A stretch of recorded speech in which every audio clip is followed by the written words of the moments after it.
Hello and welcome to Movers and Shakers. I'm Ken Miller. Today I'm joined by 5th District State Senator Jeff Pittman. Jeff, thank you very much for coming in today. Thanks for having me, Ken. Appreciate it. We are now well into the 2022 Kansas legislative session. We're recording this on February 11th.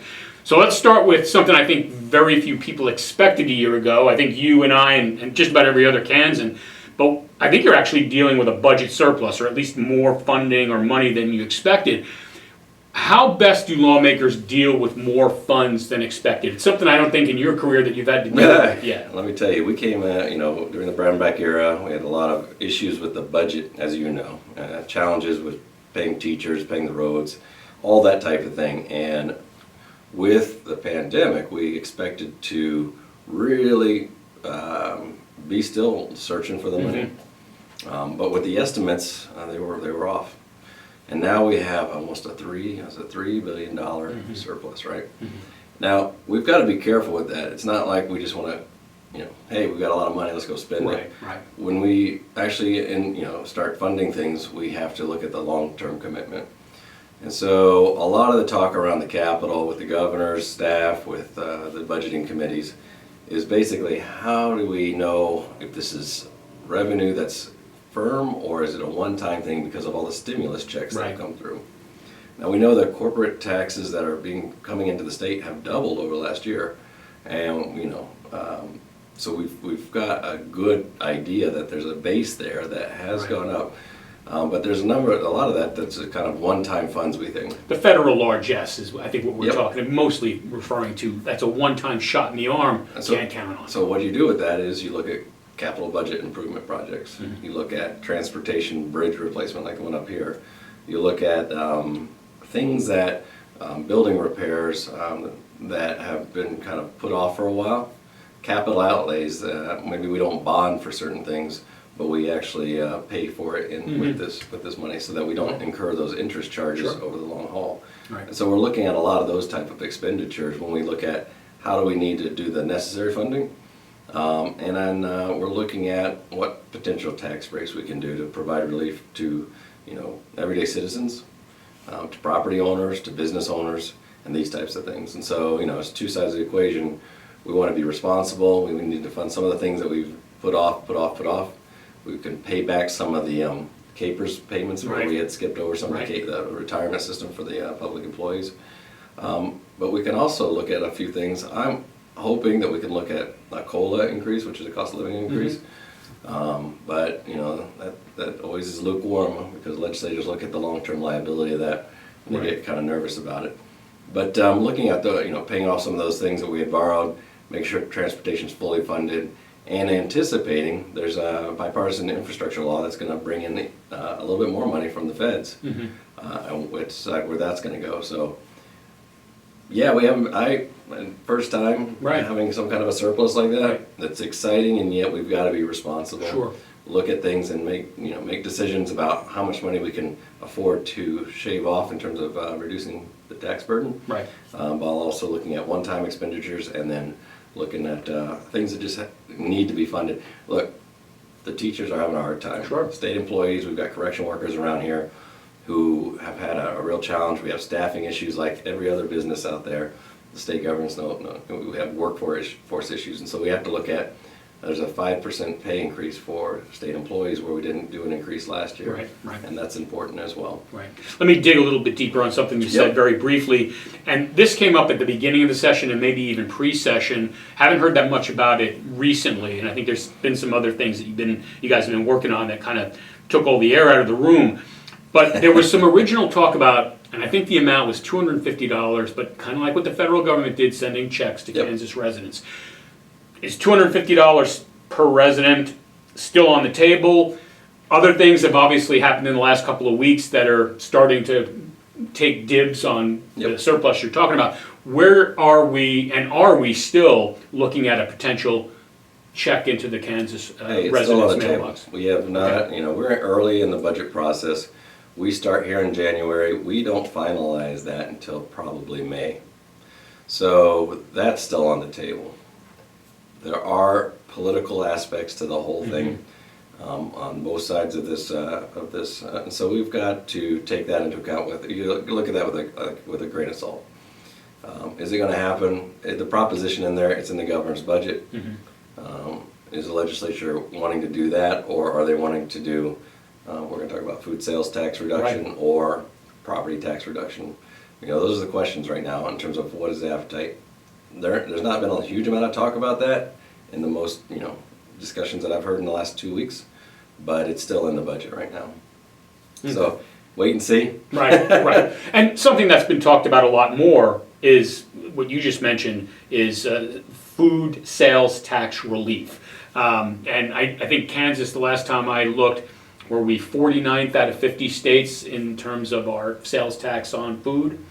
Well, meaning that it's bad. Yeah, how high it is, right. So you look inside of the cities with the county, the city, and the state sales tax on food in particular, we're one of the highest in the nation. Right.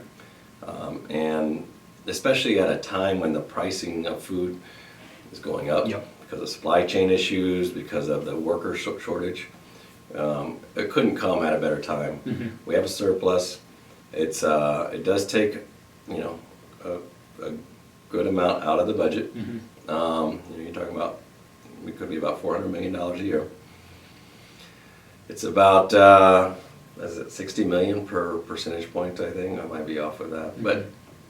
But it's the right thing to do. And the debate seems to be, there's about 3 levels of the debate right now. There seems to be an appetite amongst the Republicans and Democrats.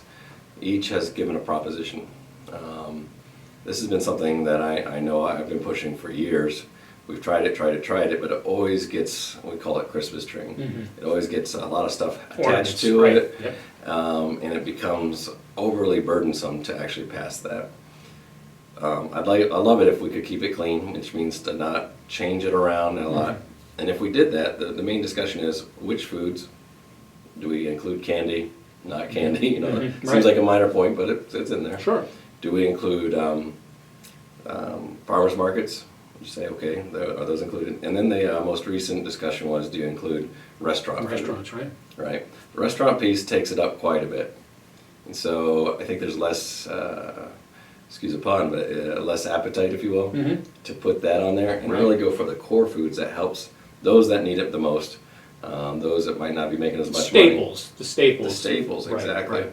And using some kind of a WIC definition or something like that that might keep it contained but keep it focused on those that can most benefit from it. Right. Okay. All right. I'm going to ask this question now, and I'm going to kind of skip around on the questions as I presented them to you. Yep. There's a lot in the news right now on February 11th about a mega project. And I think as of yesterday, the Senate, the House, and of course the governor is behind this as well, have agreed to a funding package to try and attract this company to Kansas. Rumor is that our competition is Oklahoma when it comes to attracting this company. I guess first, what you can tell us about that, but then I also want to ask you, this means there's a lot of moving parts to this revenue surplus we have right now, and if we are fortunate to win the project, that's going to take away from some of the other ornaments that are on that Christmas tree, whether it's restaurant, sales tax relief, or whatever. But first, let's talk about the mega project first. What can you tell us about that? So when we refer to a mega project, we have incentive structures. There's a program called the HPIP. There's the PEAK program. There's even STAR bonds that help incentivize development inside of certain regions or for certain high That's how the racetrack got built. So those incentive packages exist in law already. What this is a consolidation of some of those with some upper limits and some lower limits in terms of how one can use those. And so it's not just for this one particular company, it's a package of goods to attract some of the biggest projects out there. And what we understand is over the last 3 years, 12 of these projects, we've been in consideration as a state and we've lost them. And these are projects that are guarantee over $1 billion of capital investment, as well as jobs and some other aspects of it. This current one is known to be in the east of Kansas, so not any more than an hour away from here. We're looking at 4,000, if not 7,000 new jobs. Wow. And it's to the tune of $4 billion of investment is what my understanding is. and it's in advanced manufacturing. And let me ask you, I mean, you know a little bit more than, and you have to keep it secret to a certain extent, but what about, and this to me is always big, you've got the project, the company, Yep. potential spinoff. Is there a lot of potential spinoff here too? Yeah, so if you think about a Boeing, they've got a lot of suppliers that come in and support those.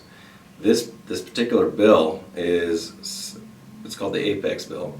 It's structured so that there's the main draw, the main magnet that invests a huge amount of money, and then that incentivizes some key suppliers to come into Kansas as well. And it's one of the first times anybody's looked at it like a supply chain, like this as an incentive package across the United States. So I'm excited about that. I'm excited because we have to compete for these projects to win them. And we were competing not only with other states, but we have to compete globally with, and this is an industry establishing type, advanced manufacturing type operation. It does impact budget, but it is an incentive-based or performance-based incentive package. So they have to have committed and put the money in order for the incentives to flow out. And there are some controls and some measures in place. You'll hear about things like property tax reduction of 50%. We can already give somebody 100% abatement of all taxes as an incentive for 10 years. The 50% is actually pretty good because it starts getting we get property taxes off of that right out of the gate. So it's actually better than the current incentive structure in some ways for the local economy. And then the way the refunds and what is it called when you accounting term that when rebate? No, it's when you have a capital equipment and I'm having a mind blank. Sure, but anyways, I think we know what you're talking about. Yeah. When you look at the refund aspect of it, it's divided out over time, so it smooths out the investment so that we can better budget when it comes through. There is a check on it in terms of the Finance Council has a check on the administration, a final check in terms of approving it and approving the deal. And so that's where it's at, really. It's gone out of the House, it's gone out of the Senate. It was modified, it was improved, I think, in a lot of ways. And there is a thing that was added that gives some corporate tax relief to all current companies inside the state of Kansas of 0.5% reduction in that corporate tax rate if this thing were to be used. So it does share the wealth, so to speak, amongst the current corporate citizens out there. Well, and you haven't mentioned this yet, and it's something that I think once I mention it, you will nod your head and smile. This is one of the few times I can remember in a long time we're talking about a true bipartisan effort here. We've got a lot of Republicans on board, a lot of Democrats on board. You might have heard some about the amount of funding and amount of tax breaks that we're going to be given potentially to this company, and as this tool might be used in the future. But for the most part, it sailed through. We worked it hard. And it's been a huge focus, and people brought up justifiable concerns, and it should be. It was well debated, and I appreciate that about all my colleagues that weighed in on it, for and against, and they bring up fantastic concerns, and that's why I think the process they went through is good. And there is a sunset on it, so if it turns out we need to tweak it out and turn it around a little bit, we'll have that opportunity. So we'll see how it develops over the next couple of weeks. We should be hearing something. We are in a competition with Oklahoma, and they have taken our, I think it was it 10 years ago or so, that they stole Boeing and some of their operations, some of the aviation industry, brought it down south. So I'm excited about it. Okay, good. One last question, and you kind of alluded to it just a minute ago. As far as a time frame, you think in the next couple of weeks we're going to know for sure? It's not going to get protracted into April or May or anything like that? I think we'll know within a few weeks. Okay, all right. Redistricting, a lot less sexy to talk about, but very important. Where does the legislature stand, and how wacky are these districts going to look before the courts? I mean, I think it's almost a foregone conclusion, especially after Ad Astra 2. The courts are going to have to get involved. And where are we at right now? Well, look, redistricting every 10 years. I represent Senate District 5, which is Lansing, Leavenworth, Western Wyandotte. I represent about, 73,000, I'd say about that many. And, you know, I'm 8% over what I should be. So in order to get the numbers back in line so that we all have equal voice, more or less, we have to change the lines and boundaries.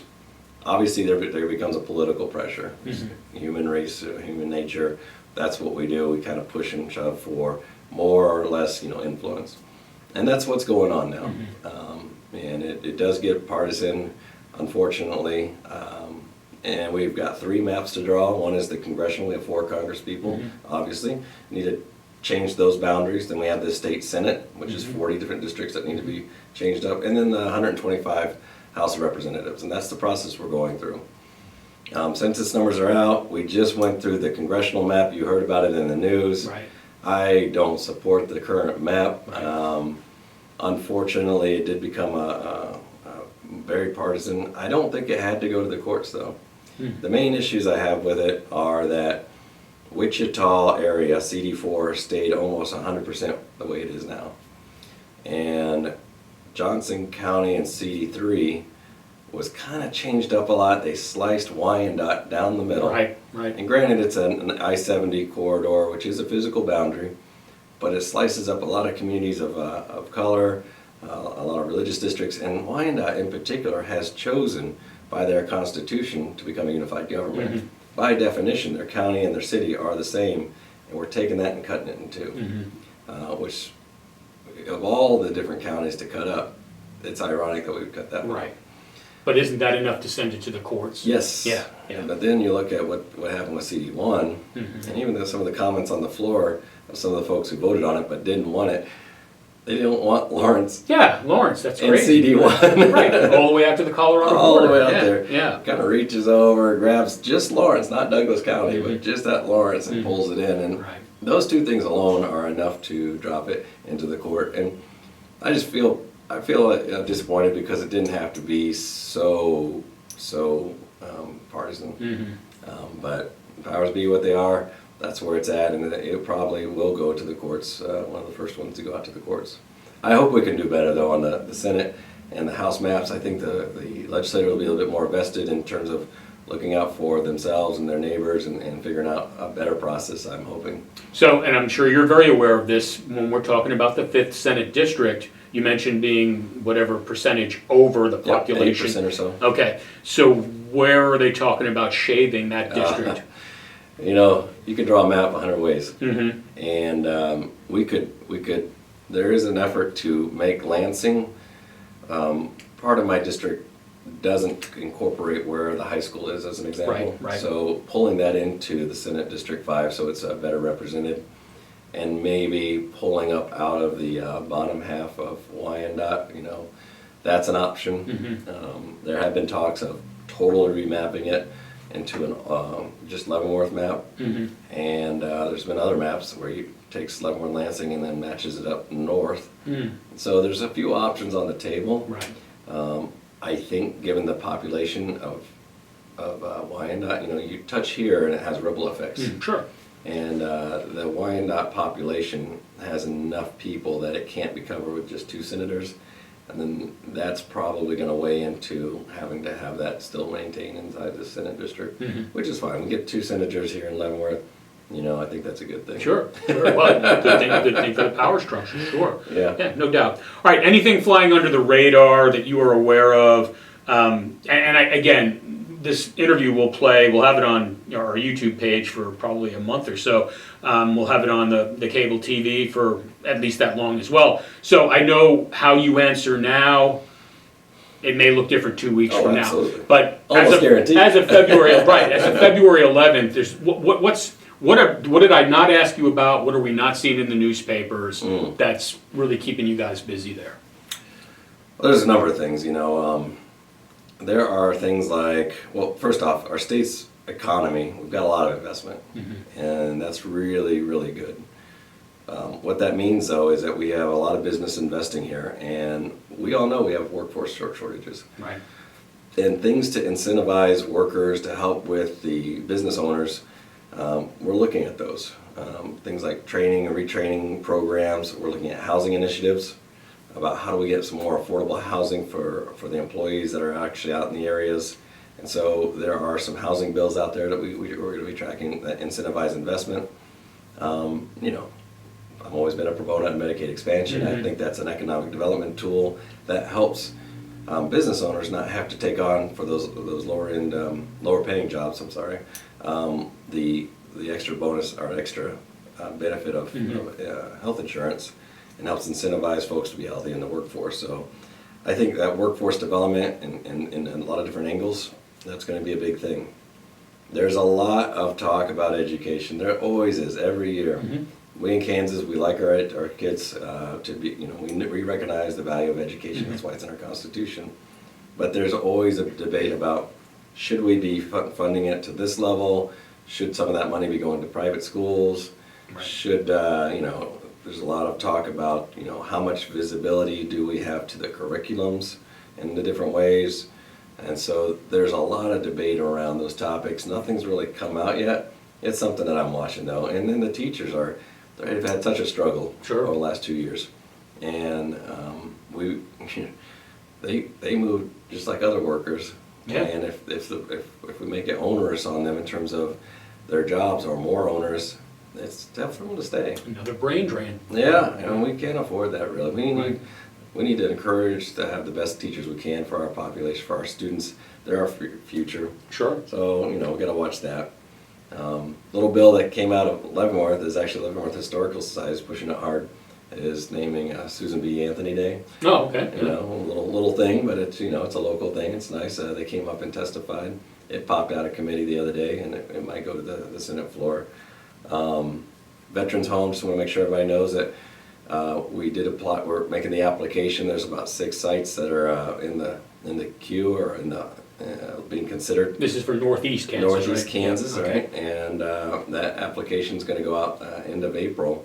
And so there's a committee that's been put together that's reviewing all the sites and looking at all the dynamics, the positioning of veterans and how far away other homes are and the workforce. So they're going through that effort this February, and then they're going to decide on the top candidate and push that forward up to the federal VA. So that's something to watch. You know, it's an election year, so there's a lot of dynamics happening. Sure. I don't know if you saw in the news just last night, a number of folks got moved out of the committees that they were on I in saw the that. Senate. I did see that. There 3 was a lot of- Republicans, yeah. There was a lot of arm twisting going on. No So, doubt. No doubt. that's something that's just, Yeah. that's crazy. Politics. That's politics right there. Yep. Something else I think broke and it's been talked about, but story-wise it broke kind of in the last day or two, is a thought that maybe thrusting $1 billion worth to get into KPERS to kind of shore that up even more than you guys have recently done. I know it's in committee, which means it's about 1/15 of the way it needs to go to become reality, but what are you hearing about that? No, I know that's been an effort. What we need to do is make sure we back pay the missed payments so our liability doesn't increase.